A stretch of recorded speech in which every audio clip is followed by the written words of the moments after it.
मंजिलें हैं वही पर रास्ते बदल गए। मुसाफिर है वही पर चेहरे बदल गए। टिमटिमाती रोशनी को पवन के झोंके निगल गए। सितारों की बस्ती को अंधेरे निगल गए। बातें हैं वही पर कहने के तरीके बदल गए।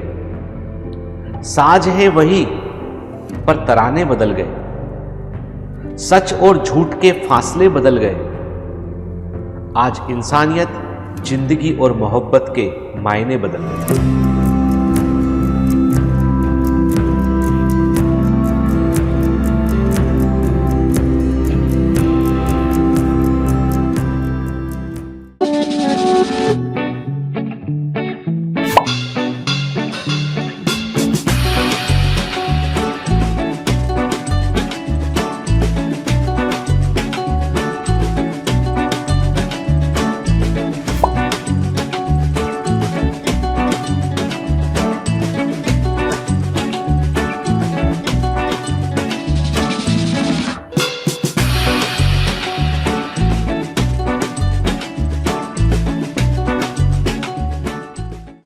Good morning.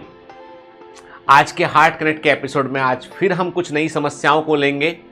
कुछ ऐसी समस्याएं जो कई सारे लोगों के जिसको फेस कर रहे होते हैं। कोई कह पाता है, कोई नहीं कह पाता है। दरअसल दूसरों की समस्याओं को जब हम सुनते हैं और हम उन पर विचार करते हैं तो हमें दो तरीके से फायदा होता है। यदि वो हमारी समस्या है तो हमको भी एक समाधान मिलता है या सोचने का एक नजरिया मिलता है। मैं ये बिल्कुल नहीं कहता हूं कि मेरे समाधान देने पर समस्याएं खत्म हो जाएंगी। मैं सिर्फ आपको एक नजरिया देने की कोशिश करता हूं। कई बार हमें हमारी समस्याएं दूसरों की समस्याओं के सामने बहुत छोटी लगती हैं तो हम खुद ही उनका समाधान ढूंढ लेते हैं। याद रखिए, जब समस्याएं हैं तो कोई ना कोई समाधान उसका जरूर है। ऐसा कोई ताला नहीं बना दुनिया में जिसकी चाबी ना हो। चाबी है तभी तो वो ताला है कि किसी ने लगाया होगा तो खोल भी सकते हैं उसको हम। ठीक है, समस्याएं भी वैसी होती है। तो आप यदि सोच रहे हैं कि कोई प्रॉब्लम ऐसी है इसका कोई सॉल्यूशन नहीं है तो ये पॉसिबल नहीं है। सिर्फ इतना सा है कि चाबी कहीं गुम गई है या तुम चाबी को ढूंढ नहीं रहे हो, या जेब में चाबी रखकर तुम दुनिया भर में चाबी को ढूंढते फिर रहे हो। उस की को तुम दुनिया भर में ढूंढते फिर रहे हो जो तुम्हारी पॉकेट के अंदर है। कई बार ऐसा होता है। चलिए, तो समय खराब नहीं करते हैं, सीधा मुद्दे पर आते हैं हम और जो है आज की पहली प्रॉब्लम को लेते हैं। तो स्क्रीन पर हमारे पहली प्रॉब्लम है ये। Hello sir, I am your commando here. Sir, आपने बोला था एक बार कि हम अपने पास्ट को भूल जाएं और आगे बढ़ें। आई नो एग्जाम्स और are on my head, but sir sometimes a flashback of my past comes to me. I know नहीं आना चाहिए बट आ जाता है। जितना भूलने का ट्राई करती हूं उतना ही याद आता है। Sir, when I was of age 6, a man who used to work at my house and also lived at our home. And sir, भाई मेरा बहुत छोटा था एंड वन इवनिंग उसे बहुत तेज फीवर आ गया and mummy papa along with my brother and sister went to a doctor and हम village में रहते थे तो क्लिनिक वॉज एट 60 किलोमीटर। मैं अकेली थी। पेरेंट्स ने उसके भरोसे छोड़ दिया। Firstly he played with me. समझ नहीं आया कि क्या कर रहा था वो एट दैट एज, और उतनी समझ नहीं थी। He wrapped me and not burns again and again. Sir, ये सब बातें याद नहीं करना चाहती बट याद आ जाती हैं और खुद पर बहुत गुस्सा आता है कि इतनी बेवकूफ क्यों हूं। मन में सवाल आता है कि why I was born to be a girl, because सिर्फ मैं एक गर्ल चाइल्ड थी इसलिए ग्रैंड पेरेंट्स ने अटेंशन नहीं दिया। आई रिग्रेट कि अगर उस टाइम ग्रैंड पेरेंट पास होते तो वो रात काली ना होती इतनी। If I would be a boy तो शायद मैं भी अपने ग्रैंड पेरेंट की फेवरेट होती। वो मेरा यूज नहीं कर पाता और बाहर सोसाइटी में जाकर बोलता नहीं और पेरेंट्स को भी बताने में डरती थी। बिकॉज मम्मी पापा मम्मी को बहुत मारते थे पहले, ऑल्दो अभी ऐसा कुछ नहीं है, बट उस टाइम बहुत डरती थी पापा से। ऑल्दो अभी सब नॉर्मल है, बट समटाइम्स सब कुछ नॉर्मल होकर भी नहीं है, बिकॉज वो पेन आज भी फील होता है। उतनी समझदार नहीं थी सर, बट सर वो दिन जितना भूलना चाहूं याद आ ही जाता है। अरे we girls are so unsafe in our society. Are we girls are so unsafe in our society at our own home? Do those men don't feel guilty on their society? Sir ये कैसे society है जहां इतने छोटे बच्चे का rap हो जाता है और लोग उस पर मजे लेते हैं? क्या ये सोसाइटी की थिंकिंग कभी बदलेगा नहीं? क्या मेरे जैसे छोटे छोटे बच्चों के साथ रैप कंटिन्यू रहेगा? सर मम्मी कहती हैं बच्चे भगवान का रूप होते हैं और मैं भी बच्ची ही तो थी ना सर, तो क्या भगवान मुझे भूल गए थे क्या? या उस उम्र में भी मैंने किसी के साथ इतना गलत किया था कि मुझे इस तरह से सजा मिली है? कभी भी किसी भी पोजीशन पर जाऊं मुझे ये चोट, इसका दर्द हमेशा रहेगा। मेरी गलती क्या थी सर? बहुत ही सेंसिटिव मुद्दा है। हमारे यहाँ पे child abuse, specially girl child abuse जो है वो एक बहुत बड़ी समस्या है। आज लोग कहने लगे हैं, बताने लगे हैं, पर मैं ये मानता हूं कि ऐसा नहीं है कि अचानक से बढ़ गया। पहले भी ये घटनाएं होती थी, ये था कि ये सामने नहीं आ पाती थी। कुछ घर वाले समाज में इज्जत के डर से नहीं सामने लाया करते थे, कई बार बच्चियां बता नहीं पाती थी। पर मैं कहता हूं कि ऐसे दरिंदे सिर्फ तभी रुकेंगे जब ये एक्सपोज होंगे। ऐसा नहीं है बेटा कि जो उसने तुम्हारे साथ किया सिर्फ तुम्हारे साथ किया। वो आदमी की वो एक प्रकार से बोलते हैं दरिंदा बोलते हैं, पापी बोलते हैं, दुष्ट बोलते हैं, वो व्यक्ति वैसा ही है। उसने जाने कितने बच्चों के साथ ऐसा किया होगा, और चूंकि कोई रिवोल्ट नहीं कर पाया, कोई कुछ बोल नहीं पाया, तो नहीं मालूम कि उसने कितने लोगों के साथ ये चीज कंटिन्यू की होगी। लेकिन इसमें तुम विक्टिम हो, तुम इसमें जो है वो अपने मन में अपराध बोध बिल्कुल मत लो कि तुम्हारी इसमें गलती क्या थी बताइए। मम्मी पापा को भी ये सोचना चाहिए। मैं आपको क्लियर कर दूं कि आज समय ऐसा है कि मदर फादर को अपने सगे भाई बहन, मदर फादर के अलावा इवन मैं कहता हूं डिस्टेंट कजिन जो है, रिलेटिव जो हुए, उनके भरोसे भी बच्चे को नहीं छोड़ना चाहिए। समय बड़ा खराब आ चुका है। लोगों में जो है वो संवेदनाएं खत्म होती चली जा रही है। लोग संवेदनशील नहीं है। लोग जो है वो इतना खराब कंटेंट दिमाग में लेकर घूम रहे हैं कि जिसके चलते वो छोटे बच्चों के साथ भी अपराध करने के पहले सोचते नहीं है। 6 साल की बच्ची के साथ में जो सेक्सुअल एब्यूज कर रहा है वो व्यक्ति क्या सेटिस्फेक्शन चाहता है, क्या चाहता है जिंदगी में, ये उस व्यक्ति से पूछा जाए तो शायद वो भी उसका उत्तर नहीं दे पाएगा।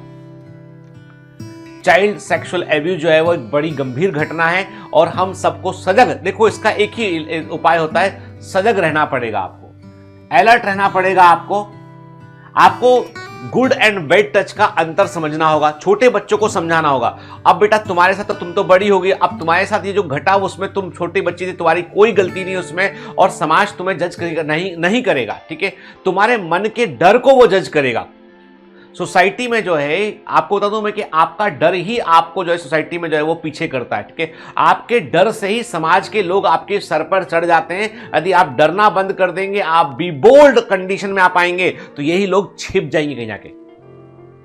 ये बहुत कायर लोग होते हैं। इस तरह के जो होते हैं ना अपराधी, ये बहुत ज्यादा कायर होते हैं। दे आर डैम कॉवर्ड, ठीक है? सामने नहीं आ सकते। परिवार इनके भी होते हैं।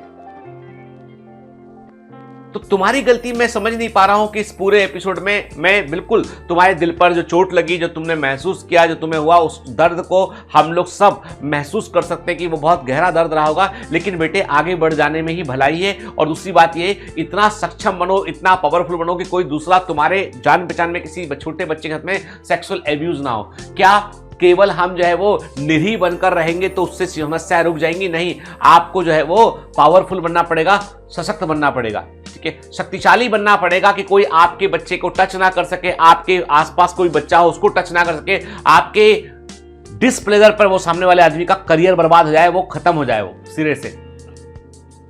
मैं कहता हूं ईश्वर भी, आप देखो भगवान भी जो है ना, भगवान तो आशीर्वाद देने के लिए होता है। भगवान जो है वो आशीर्वाद देता है आपकी तरक्की, लेकिन भगवान के पास भी हथियार होता है। आप देख लो कोई ईश्वर, भगवान विष्णु के पास सुदर्शन चक्र है ना? आप देख लो ना, ईश्वर जो भी आपको रूप बनेगा, चाहे वो आपके देखो दुर्गा जी को देख लो, गणेश, आपको एक हाथ में हथियार होगा उनके। वो हथियार जो है वो केवल पापियों का संहार करने के लिए, पापियों को सबक सिखाने के लिए वो हथियार है।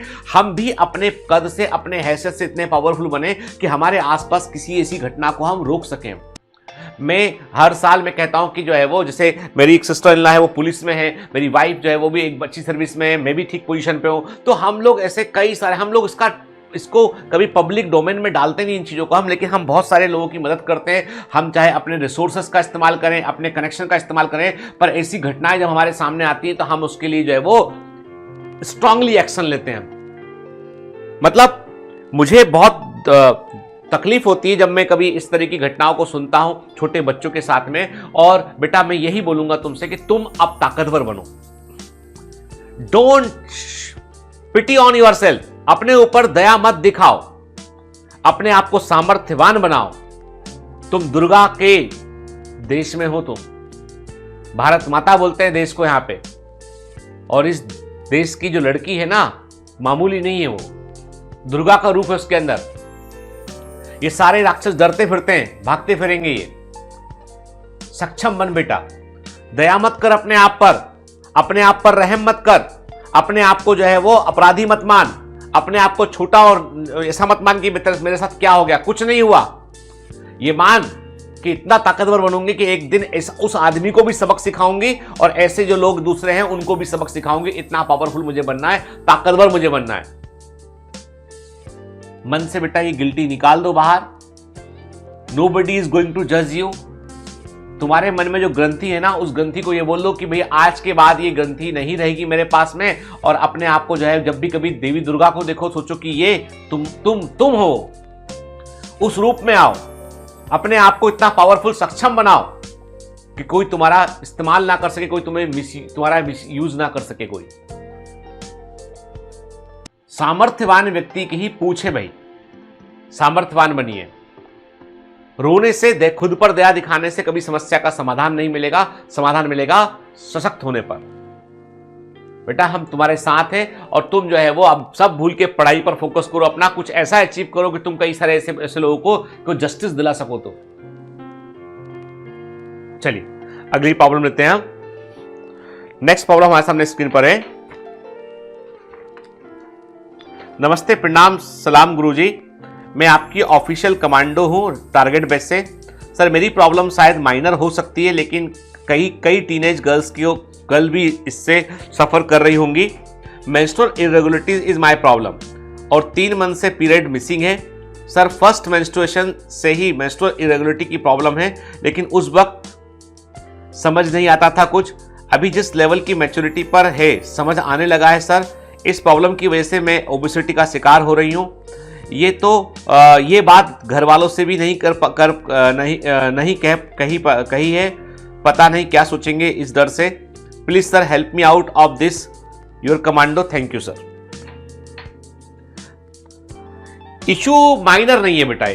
कई सारी गर्ल्स को जो है वो मेंस्ट्रुअल इरेगुलरिटी का सामना करना पड़ता है। ठीक है, कभी कभी बहुत स्ट्रेस लेवल से होता है, कभी कभी प्रॉपर न्यूट्रिशन ना होने से भी होता है, कभी कभी एनीमिया होने से भी होता है ना। तो मैं वही कहूंगा आपसे कि ऐसे में आपको अपने नजदीकी डॉक्टर की सलाह लेना चाहिए। लेडी डॉक्टर से जाके मिलिए आप, ठीक है, एक जो है गायनेकोलॉजिस्ट से जाकर मिलिए आप, उसको बताइए पूरी समस्या। तो कई बार क्या होता है, कुछ हार्मोनल इम्बैलेंस होते हैं, तो देयर आर सर्टेन मेडिसिन, कुछ समय तक मेडिसिन देकर पीरियड को नॉर्मल कर दिया जाता है। ठीक है, कई लड़कियों में नॉर्मली जो है वो पीरियड जैसे 28 डेज का एक पीरियड कहते हैं, तो कई लड़कियों में 35 डेज 40 डेज में भी पीरियड होता है, कई लड़कियों में 21 डे में भी पीरियड होता है। तो ये डिपेंड करता है, पर्सन टू पर्सन वेरी करता है। जो 28 डेज हम कहते हैं वो एक स्टैंडर्ड फिगर होता है 28-29 डेज का। ठीक है, लेकिन आपको यदि पीरियड 2 महीने 3 महीने से डिले हो तो आपको जो है वो कई बार जो है वो सिस्ट के कारण भी ऐसा होता है, कई बार दूसरी समस्याओं के कारण ऐसा होता है। तो एक बार आप जो है वो लेडी डॉक्टर से जाके कंसल्ट कर लें। और देखो मम्मी को घर में कॉन्फिडेंस में लेना पड़ेगा। मम्मी सब समझती है, ठीक है, मदर सब समझती है। घर में कोई लेडी को मम्मी को स्पेशली जो है वो कॉन्फिडेंस में लीजिए, डॉक्टर से जाकर मिलिए। और इसमें शर्माने वाली बिल्कुल भी कोई बात नहीं है कि घर में क्या सोचेंगे, क्या होगा, नहीं। आपको बता दूं मैं कि मैं तो देखता हूं कि ये चीजें जो है ना, क्योंकि ये तो महिला की जिंदगी का हिस्सा है ना भाई। यदि कोई लेडी है तो उसको मेंस्ट्रुअल साइकिल तो होगा, यंग एज में है तो होगा, क्यों नहीं होगा। नहीं होगा वो एबनॉर्मल चीज है। नॉर्मल चीज पर बात करने में किस बात की शर्म है बताइए? नॉर्मल चीज पर बात करने में किस बात की शर्म है बताइए? मैं एज ए डॉक्टर कई बार जो है मैंने देखा कि फादर अपनी डॉटर को लेके आते हैं क्लिनिक पर, बतलाया करते थे कि सर इनको इसको जो है वो ऐसा ऐसा प्रॉब्लम हो गया, मेंस्ट्रुअल में ये प्रॉब्लम चल रहा है इसको। They talk to me, they try to understand कि व्हाट इज द प्रॉब्लम। भाई बेटी तो उन्हीं की है ना, वो ध्यान नहीं रखेंगे तो कौन ध्यान रखेगा? तो ये जो टैबू बना रखा ना इसको, ये गलत है। ये छोटी सोच का प्रतीक है समाज के अंदर की लोग कहते हैं भाई छू दिया तो अचार खराब हो जाएगा, छू दिया किचन में चले गए तो पाप पड़ जाएगा, खाना खराब हो जाएगा, मंदिर चले गए तो भगवान जी गुस्सा हो जाएंगे कि भैया ऐसा कैसे हो गया। अरे भगवान को गुस्सा होना था तो बनाते ही क्यों ऐसा सिस्टम? यदि भगवान ने सिस्टम बनाया है तो भगवान को मालूम है कि मैंने बनाया सिस्टम ये, और मेरे बनाए सिस्टम में मैं दोष कैसे निकाल सकता हूं? तो इस सबसे ऊपर उठ जाओ। Please consult to a doctor, क्योंकि इसका कोई ऐसा रेमेडी नहीं बेटा। डॉक्टर देखेगी, डायग्नोस करेगी कि प्रॉब्लम क्या है, उसके बाद आपको इलाज करेगी। वो है ना बेटा, महिलाओं में कई तरह की प्रॉब्लम हो सकती है, और जितना जल्दी आप डॉक्टर को कंसल्ट करोगे उतना प्रॉब्लम जो है वो एक्सटेंड नहीं होगी बेटा। ठीक है, चलिए तीसरी प्रॉब्लम लेते हैं।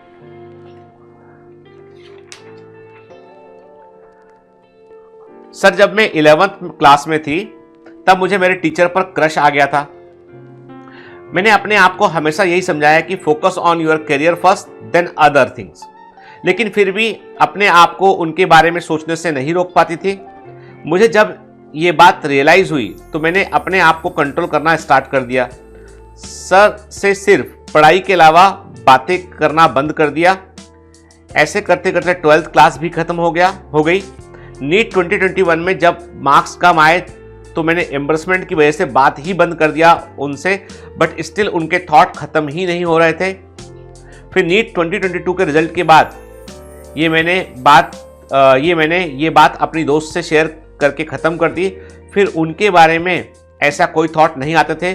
फिर लास्ट वीक मुझे एक क्वेश्चन में डाउट हुआ तो मैंने उनसे पूछा, तो उन्होंने मेरा एक 1 आवर लगा दिए एक डाउट को समझाने में। तो फिर से उनके थॉट ने 2 दिन तक मुझे डिस्टर्ब किया। और आज जब बाहर मैं अपनी बहन के साथ गई थी, वो रास्ते में दिख गए, लेकिन मैंने उन्हें ऐसा प्रिटेंड किया कि जिससे मैंने उन्हें नहीं देखा, ताकि उनके थॉट फिर से डिस्टर्ब ना करें। सर मुझे पता है मैंने उन्हें इग्नोर मारकर अच्छा नहीं किया। मैं इससे उनकी डिसरिस्पेक्ट नहीं करना चाहती, मैं ऐसे उनकी रिस्पेक्ट करना नहीं चाहती थी। और घर वाले भी मुझ पर बहुत गुस्सा होते हैं कि किसी भी लड़के से फ्रैंक होकर बात मत किया कर। अब तब से मैं इस गिल्ट में फोकस नहीं कर पा रही हूँ। मुझे ये समझ नहीं आ रहा है कि मैं अपनी ये गलती कैसे सुधारूं जिससे मैं गिल्ट से बाहर निकल पाऊं। मैं उन्हें एज ए टीचर बहुत रिस्पेक्ट देती हूं। I hope you understand my problem and help me to cope up with this. Teacher से स्टूडेंट का क्रश होना बहुत ही नॉर्मल बात है बेटा। ठीक है, कई सारे बच्चे जो है अपने, देखो क्या होता है कि आप टीचर को अपना रोल मॉडल मानते हैं, वो आपको समझाते हैं, बताते हैं, आपके दिल से, हार्ट से। कई टीचर ऐसे होते हैं जो आपके हार्ट से कनेक्ट हो जाते हैं। इसका मतलब ये नहीं है कि हम टीचर को जो है वो एक प्रकार से उसको अपना बॉयफ्रेंड या गर्लफ्रेंड के रूप में देखना शुरू करते हैं। ये बिल्कुल गलत बात है। ठीक है, टीचर भी ऐसा नहीं सोचते हैं। यानी वो यदि आपके साथ में अच्छा व्यवहार कर रहे हैं तो वो उनकी चूंकि वो उनकी टेंडेंसी वैसी अच्छा व्यवहार करने की, इसलिए वो सबसे अच्छा व्यवहार करते हैं। हमने यदि मन में क्रश आ गया है तो उसे हम बेसिकली ये नहीं बोलूंगा, मैं बोलूंगा वो क्रश नहीं है, वो बेसिकली क्या है, वो एक तरीके से आपके ऊपर एक अच्छा जो इंप्रेशन किसी व्यक्ति का होता है, किसी को आप जब अच्छा मानने लगते हैं, वो आपको जो है वो बहुत इंप्रेस करता है, वो वाली चीजें बेटा। तुम नाहा की परेशान हो रही हो। किसी के विचार आना जो है वो कोई बहुत बुरी बात नहीं है, लेकिन मैं यही बोलूंगा आपसे कि आप ये सोचो ना कि वो शिक्षक हैं आपके, शिक्षक और शिष्य के एक परंपरा है हमारे यहाँ पे गुरु शिष्य की, उसका मान रखना बहुत जरूरी है। आप कभी दोबारा बाजार में देखें, नमस्कार कीजिए, नॉर्मल रहने की कोशिश कीजिए, और ये बात किसी को शेयर मत कीजिए आप। ठीक है, हो सकता है मैं जब पढ़ता था ना, मैं तुमको बताता हूं कि जब मैं पढ़ा करता था, मैं सच बोलता हूं, इस शो में तो मैं एकदम सच ही बोलता हूं, नॉर्मली भी सच बोलता हूं, इसमें तो मैं दिल खोल कर रख देता हूं। मैं जब 12th क्लास में पढ़ा करता था तो मेरी भी एक टीचर थी, वो बायोलॉजी पढ़ाया करती थी। 11th में था, मेरी भी एक टीचर थी, बायोलॉजी पढ़ाया करती थी वो। और वो टीचर जो थी मुझे बहुत अच्छी लगती थी, वो बहुत अच्छी। अब कैसे बताऊं बहुत अच्छी का मतलब क्या, मतलब बहुत अच्छी। मैडम यदि क्लास में ना आए तो मन ही नहीं लगता था उस दिन स्कूल जाने का, कि मैडम छुट्टी पर हैं, बाहर नोटिस बोर्ड में कि आज जो है वो मैडम छुट्टी पर हैं। उनका नाम भी बताता हूँ, मैडम का नाम था मधुलिका मैडम। मधुलिका मैडम थी बायोलॉजी की, और वो बेसिक मुझे लगता है बंगाली मैडम थी वो, और बहुत ही सुंदर महिला थी वो। सुंदर मतलब उनके ऐसा नहीं कि कोई वो ऐश्वर्या राय थी, वो सुंदर महिला थी वो, लेकिन ये कि उनका बोलना चालना, पढ़ाना, बच्चों से व्यवहार करना बहुत अच्छा था। और मैं चूंकि पढ़ने में अच्छा था तो मुझसे वो थोड़ा और अच्छा व्यवहार करती थी, और उस व्यवहार को जो है मैं पता नहीं, मैं अब चूंकि टीनेजर लड़का था तो मेरे को लगता था कि वाह मैडम कितनी सुंदर मैडम है की, मतलब मैडम के बारे में मैं भी सोचता था। लेकिन सच्चाई तो ये है मैडम को कुछ पता ही नहीं, ठीक है। और मैडम के लिए बच्चे, हम सब बच्चे। मैडम तो भैया पढ़ी लिखी एमएससी पीएचडी की मैडम थी, अच्छी है ना, और उनका घर परिवार सब था। आप सोचो कि मतलब अब ये इस मूर्खता का क्या लिमिट है।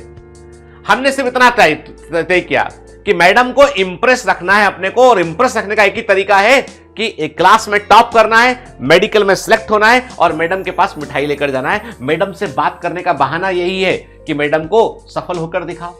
11th में टॉप किए, 12th में टॉप किए अपनी क्लास में, मेडिकल निकले, मैडम के पास गए, मैडम को मिठाई खिलाया। मैडम ने कहा, अपने हस्बैंड से मिलाया मैडम ने कि देखो मेरा स्टूडेंट है, कितना अच्छा किया उसने मेडिकल। बस कहानी खत्म। एवरी लव स्टोरी जो होती है टीचर स्टूडेंट की, वो ऐसे ही खत्म होती है, और वो एक अगले पड़ाव पर पहुंच जाती है। क्या एबनॉर्मल है बताओ।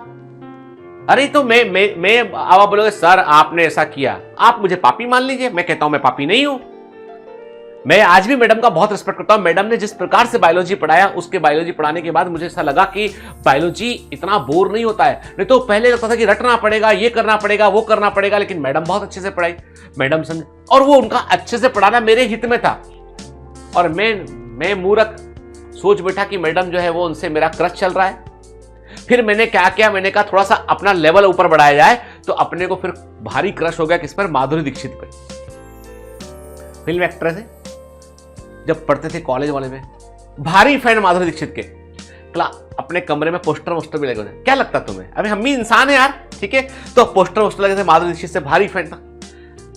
जब पता चला कि माधुरी दीक्षित शादी करने वाली है, अब हमसे तो बड़ी उम्र में, वो काफी बड़ी, और इतनी बड़ी औकात में, लेवल में तो बहुत ही बड़ी है। जब मालूम चला माधुरी दीक्षित की मैरिज होने वाली है, तो मन को बड़ा दुख लगा। फिर कहले किससे होने वाली है, कहले डॉक्टर से होने वाली है। तो मन को अच्छा लगा, चलो कम से कम डॉक्टर से शादी हुई उसकी। किसकी, ना वो जानती मेरे को, ना पहचानती मेरे को, कौन, माधुरी दीक्षित, लेकिन अपन फैन। मेरी एक सिस्टर है, वो सचिन तेंदुलकर की बहुत बड़ी फैन।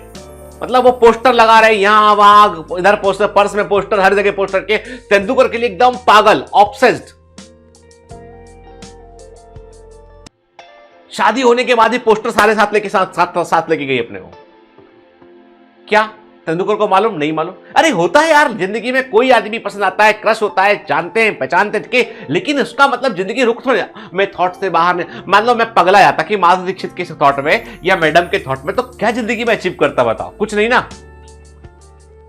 लाइफ में बेटा जो है सबके मंजिलें बनी हुई, ठीक है। आप कई जगह पे आप इन्फ्लुएंस होते हुए चलेंगे, पर आपको उस इन्फ्लुएंस से कितना क्या सबक सीखना है, ये आपके ऊपर डिपेंड करता है। यू आर एब्सोल्युटली नॉर्मल, कुछ भी नहीं है गलत इसमें।